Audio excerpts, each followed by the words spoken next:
Student कैसे हैं आप। तो हिंदी क्लास में आपका स्वागत है।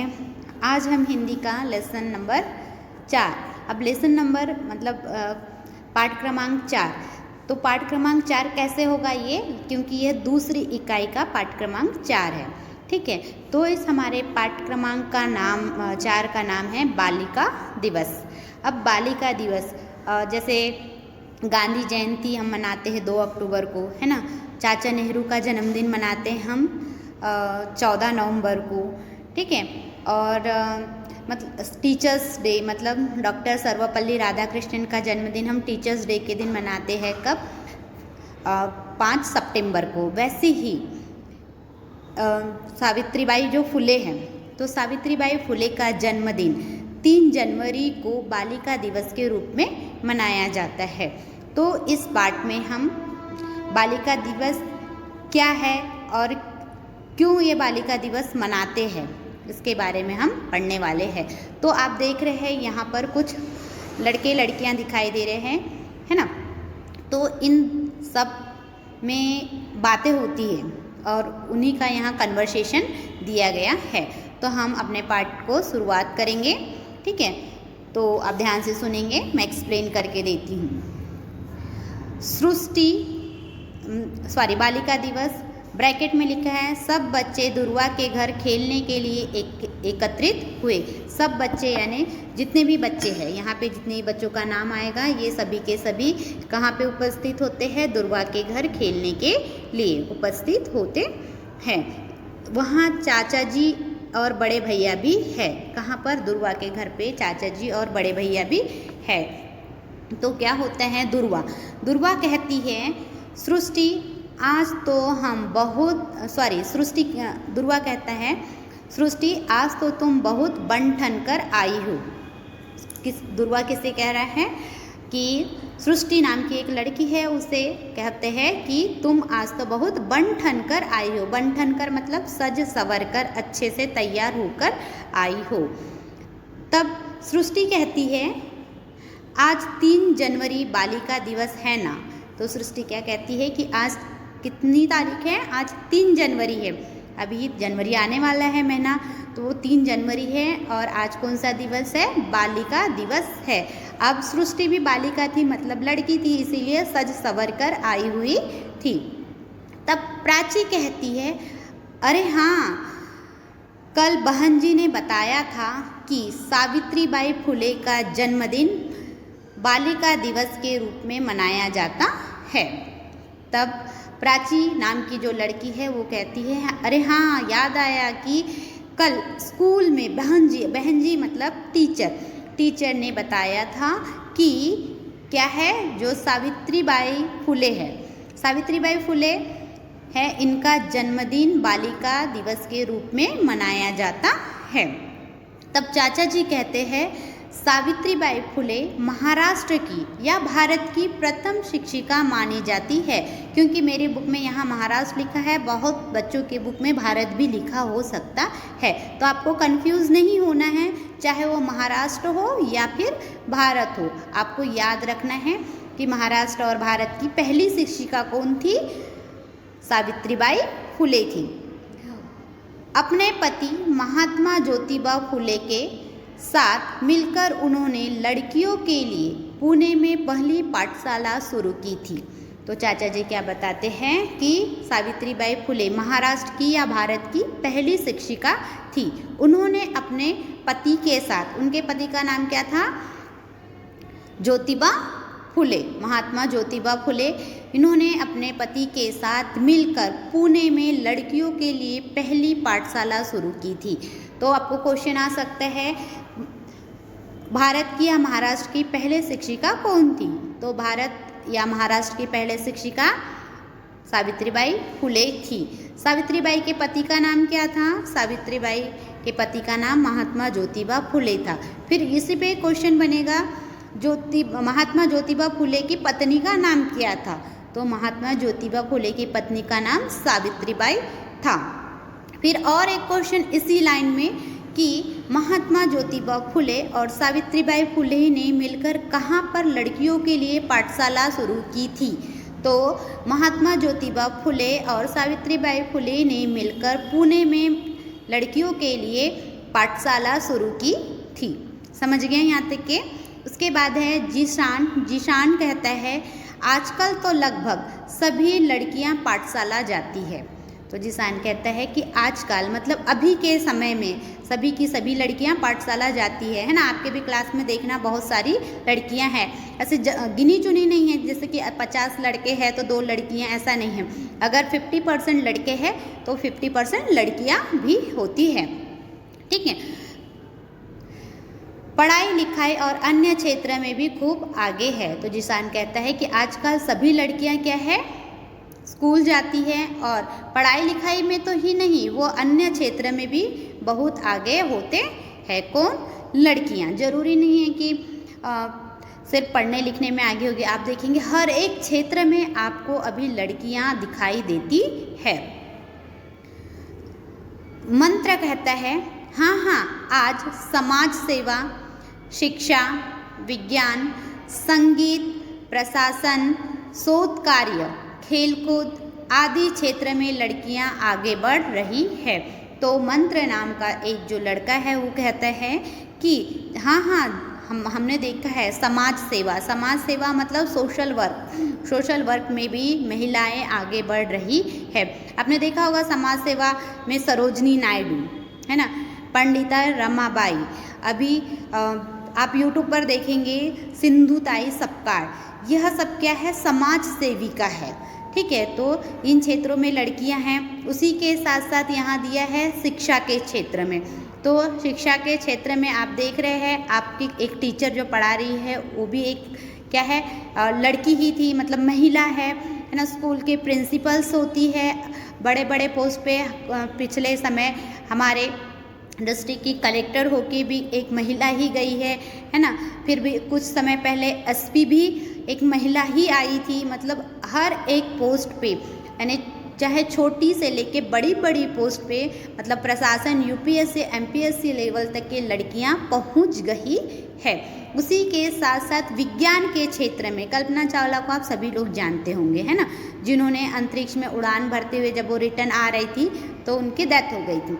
तो कल्पना चावला जैसी जो महिला है वो विज्ञान के क्षेत्र में, मतलब विज्ञान क्षेत्र में खोज करने के, शोध करने के लिए वो कुछ गई थी, सर्चिंग के लिए है ना। फिर उसी के साथ साथ संगीत के क्षेत्र में मतलब चाहे वो गाना गाने में, आपने देखा लता मंगेशकर कितना अच्छा गाती है, आशा पुडवार, नेहा कक्कर है ना। और एक्ट जो होता है ना, जो क्या बोलना चाहिए, अभिनय करते हैं जो एक्टर्स होती है, अच्छे एक्टर्स हमारे पास है। तो उन सब क्षेत्र में भी महिलाएं आगे है। उसी के साथ प्रशासन में बोले तो सोनिया गांधी को जानते हैं आप, सुषमा स्वराज थी, मायावती है।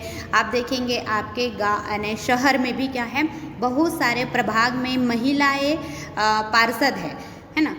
तो आप देख रहे हैं प्रशासन के क्षेत्र में भी महिलाएं आगे बढ़ रही है। जरूरी नहीं कि वो सिर्फ स्कूल तक की ही सीमित है, मतलब हर एक क्षेत्र में महिलाओं ने अपना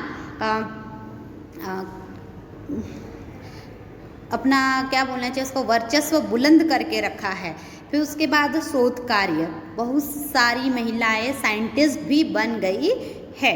फिर उसके बाद खेलकूद के क्षेत्र में पहले से लड़के ही क्रिकेट खेलते थे, बट अभी ऐसा है क्या, नहीं, लड़कियां भी क्या करने लगी है, क्रिकेट खेलने लग गई है। मतलब महिलाओं की भी क्रिकेट टीम हो गई है। उसके बाद बास्केटबॉल, जो जिम्नास्टिक जो होते हैं, मतलब जो सिंगल जो रहता है। और अभी आप देखेंगे एक मणिपुर साइड की जो एक लेडी है ना, तो उनको गोल्ड मेडल मिला है। सानिया मिर्जा है, सानिया नेहवाल है, ठीक है। और अपने एक डिस्ट्रिक्ट से भी एक जो लेडी है उनको कुश्ती में मतलब रेसलिंग में अच्छा खासा स्वर्ण पदक मिला हुआ था। और लड़कियां पायलट बन चुकी है। मतलब हर एक क्षेत्र में लड़कियां हैं आगे बढ़ गई है। मतलब लड़कियां सभी क्षेत्र में आगे बढ़ चुकी है। आजकल लड़कियां भी लड़कों के जैसे कंधा से कंधा मिलाकर चलने लगी है। तो सृष्टि कहती है, मेरी माँ बताती है कि शिक्षा हमें स्वावलंबी और सजग बनाती है। अब स्वावलंबी का मतलब क्या होता है? तो स्वावलंबी का मतलब होता है कि हमें अपने पैर पे खड़े होना। स्वावलंबी मतलब डिपेंडेंट है ना, अपने आप में डिपेंड होना, दूसरों पे डिपेंडेंट नहीं होना। ठीक है, दूसरों एक डिपेंड होता है और एक जैसे बोल सकते हैं ना परावलंबी और स्वावलंबी। परावलंबी मतलब अभी हम अगर बच्चे हैं तो हम बच्चे हैं तो किस पे डिपेंड है? अपने मम्मी पापा पे डिपेंड है। लेकिन जब हम बड़े हो जाएंगे तो हम किस पे डिपेंड रहेंगे? हम अपने आप पे डिपेंड रहेंगे। हम अपना पैसा कमाएंगे, अपना मतलब पेट भर सकते हैं, है ना। तो इसीलिए शिक्षा, अगर हम पढ़े लिखे नहीं रहेंगे तो आज देखते हैं आप पढ़े लिखे लोगों को किसी भी क्षेत्र में नौकरी भी नहीं मिलती। आज अगर स्कूल का प्यून भी है तो उसको भी 12th पास होना ज़रूरी होता है, क्योंकि बहुत सारे जो डॉक्यूमेंट आते हैं उसमें इंग्लिश में लिखा रहता है, फिर वो पढ़ेगा नहीं तो कैसा होगा। इसीलिए हर एक क्षेत्र में पढ़ा होना बहुत ज़रूरी होता है।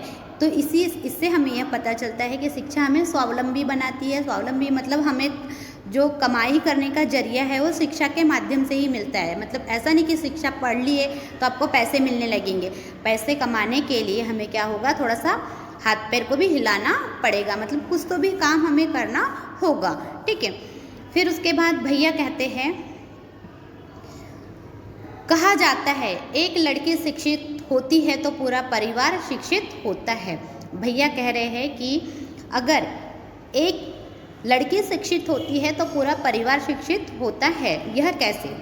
सुनेंगे आप कि अगर एक लड़की की शादी होती है, अगर वो पढ़ी लिखी है, ठीक है, अब वो अपने ससुराल जा रही है, ससुराल जाने के बाद उसको बच्चे हो जाएंगे। बच्चे होने के बाद अगर मम्मी पढ़ी लिखी नहीं है, आपकी भी मम्मी अगर पढ़ी लिखी नहीं होगी तो आपको पढ़ा पाएगी? नहीं पढ़ा पाएगी। तो अब देखना पापा लोग तो काम पे चले जाते हैं, वो अपने बरोबर ध्यान नहीं दे पाते, लेकिन ध्यान कौन देता है? मम्मी देती है। क्योंकि हमारे जो होमवर्क रहते, मान लो ठीक है इंग्लिश नहीं आ रही है, छोड़ दो, बाजू में रख देते, लेकिन हिंदी मराठी बाकी सब्जेक्ट तो पढ़ा ही लेती है मम्मी लोग, है ना। तो इसीलिए कहा जाता है कि अगर घर में एक स्त्री पढ़ी लिखी रही तो सारे घर को शिक्षित कर देती है। इसीलिए स्त्रियों का शिक्षित होना बहुत ज़रूरी होता है। उसके बाद प्राची कहती है, हाँ इसीलिए हम सब को खूब मन लगाकर पढ़ना चाहिए। इसीलिए, है ना, लड़कियों को नहीं, साथ में लड़कों को भी मन लगाकर पढ़ना चाहिए, क्योंकि हम मन लगाकर पढ़ेंगे तो अपने फ्यूचर में बहुत कुछ अच्छा हासिल कर सकते हैं। इसीलिए क्या करना है? हमें मन लगाकर पढ़ना है। सिर्फ पढ़ना है करके पढ़ना नहीं है कि टीचर ने पढ़ा दिया, उसको लर्न कर लिया और छोड़ दिया, ये नहीं होना चाहिए। तो हमें क्या होना चाहिए कि हमें जब भी हम कुछ पढ़ते हैं तो हमें मन लगाकर पढ़ना चाहिए। ठीक है, तब सभी कहते हैं खूब पढ़ेंगे खूब बढ़ेंगे, मतलब बहुत पढ़ेंगे और बहुत आगे बढ़ेंगे, क्योंकि पढ़ाई के बिना लाइफ में कुछ भी संभव नहीं है। समझ गया? तो इस पार्ट में हमें किस चीज़ का महत्व बताया है? पढ़ने का, पढ़ाई का, है ना, एजुकेशन का महत्व बताया गया है। अगर हमारे पास अच्छा एजुकेशन होगा तो हम अच्छी पोस्ट पे जा सकते हैं। और इसमें यही बताया है कि बालिका दिवस कब मनाया जाता है? तो बालिका दिवस 3 जनवरी को सावित्रीबाई फुले के जन्मदिन के रूप में मनाया जाता है। मतलब सावित्रीबाई फुले का जन्मदिन बालिका दिवस के रूप में मनाया जाता है। और जो सावित्रीबाई फुले महात्मा ज्योतिबा फुले की पत्नी थी, और ज्योतिबा फुले और सावित्रीबाई फुले ने मिलकर पुणे में लड़कियों के लिए पहली पाठशाला शुरू की थी। ठीक है, ये लेसन समझ गया होगा। क्वेश्चन आंसर देख लेते हैं हम। प्रश्न पहला, कोष्टक में से उचित शब्द चुनकर रिक्त स्थान की पूर्ति करो। लड़कियों के लिए पहली पाठशाला खालिस्तान में शुरू हुई थी। कहाँ हुई थी? पुणे में। सेकंड, शिक्षा हमें खालिस्तान और सजग बनाती है। क्या बनाती है? शिक्षा हमें स्वावलंबी। थर्ड, प्रतिवर्ष 3 जनवरी को खालिस्तान मनाया जाता है। क्या मनाया जाता है? बालिका दिवस। उसके बाद है चौथा नंबर, सावित्रीबाई फुले महाराष्ट्र की प्रथम खालिस्तान मानी जाती है। क्या मानी जाती है? शिक्षिका, महाराष्ट्र की प्रथम शिक्षिका मानी जाती है। क्वेश्चन नंबर 2, दिए गए वाक्य में से सही उत्तर चुनकर लिखिए। तो सृष्टि बन ठनकर आई है क्योंकि क्या है आज बालिका दिवस है। तो आपको इसको कहाँ लिखना है? यहाँ पे 3 ऑप्शन दिए हैं, आज एकता दिवस है, आज महिला दिवस है और क में आज बालिका दिवस है। तो आपको ये जो बालिका दिवस है नीचे में उत्तर करके लिखना है सृष्टि बन ठनकर आई है क्योंकि आज बालिका दिवस है और उसके नीचे अंडरलाइन करना। ओके, देन सेकंड, एक लड़की शिक्षित होती है तो ब्लैंक। अ, पूरा समाज शिक्षित होता है, ब, पूरा परिवार शिक्षित होता है, क, पूरा देश शिक्षित होता है। तो इसका आंसर आएगा पूरा परिवार शिक्षित होता है। ठीक है। क्वेश्चन नंबर 3, सही विधान के सामने राइट और गलत विधान के सामने रॉन्ग का चिन्ह लगाना है। पहला, दुर्वा खूब बन ठन कर आई थी। दुर्वा बन ठन करके आई थी क्या? नहीं। कौन आई थी? सृष्टि। तो पहला स्टेटमेंट क्या होगा? रॉन्ग। देन सेकंड, बालिका दिवस 30 जनवरी को मनाया जाता है। बालिका दिवस 30 जनवरी को मनाया जाता है क्या? नहीं। कितने जनवरी को? 3 जनवरी को मनाया जाता है ना। फिर मतलब सेकंड स्टेटमेंट भी क्या है? रॉन्ग है। थर्ड, लड़कियों के लिए आंसर क्या आएगा? लड़कियों के लिए पहली पाठशाला नासिक में शुरू हुई थी। सही है या गलत है? गलत है। तो पहली पाठशाला कहाँ शुरू हुई थी? पुणे में। फोर्थ, लड़कियाँ आजकल हर क्षेत्र में आगे बढ़ रही है। सही है या गलत है? सही है, बिल्कुल। फिफ्थ नंबर, शिक्षा हमें स्वावलंबी और सजग बनाती है। राइट है या रॉन्ग है? राइट है। क्वेश्चन नंबर 4, निम्नलिखित प्रश्नों के उत्तर एक एक वाक्य में लिखिए। पहला, बन ठनकर कौन आया था? तो बन ठनकर कौन आया था? बन ठनकर सृष्टि आई थी। सेकेंड, बालिका दिवस कब मनाया जाता है? तो बालिका दिवस 3 जनवरी को मनाया जाता है। थर्ड, सावित्रीबाई फुले कौन थी? सावित्रीबाई फुले महाराष्ट्र की प्रथम शिक्षिका थी। फोर्थ, ज्योतिबा कौन थे? ज्योतिबा फुले सावित्रीबाई फुले के पति थे। फिफ्थ नंबर, आज लड़कियां किन किन क्षेत्रों में आगे बढ़ रही है? तो आज लड़कियां समाज सेवा, शिक्षा, विज्ञान, संगीत, प्रशासन, खेलकूद आदि के क्षेत्र में आगे बढ़ रही है। ओके, उसके बाद यहाँ पे मौखिक कसौटी है। जो प्रश्न है, लड़कियों को शिक्षा क्यों देनी चाहिए? देन सेकेंड, क्या तुम्हारी बहन पाठशाला जाती है? इसका भी आंसर आपको ही लिखना है। थर्ड है, क्या तुम मन लगाकर पढ़ते हो? ये भी आंसर आपको ईमानदारी से लिखना है कि सही में आप मन लगा के पढ़ते हैं। उसके बाद क्वेश्चन नंबर 5, यहाँ जोड़ियाँ लगाना है। 5 सितंबर को हम शिक्षक दिवस के रूप में मनाते हैं। यहाँ पे एक देखेंगे समूह अ दिया है और समूह ब। समूह अ में है 5 सितंबर, 14 नवंबर, 2 अक्टूबर और 15 अगस्त।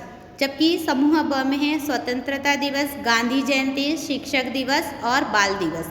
तो 5 सितंबर हम शिक्षक दिन के रूप में मनाते हैं। उसके बाद 14 नवंबर बाल दिवस के रूप में, 2 अक्टूबर हम गांधी जयंती के रूप में और 15 अगस्त को हम स्वतंत्रता दिवस के रूप में मनाए जाते हैं।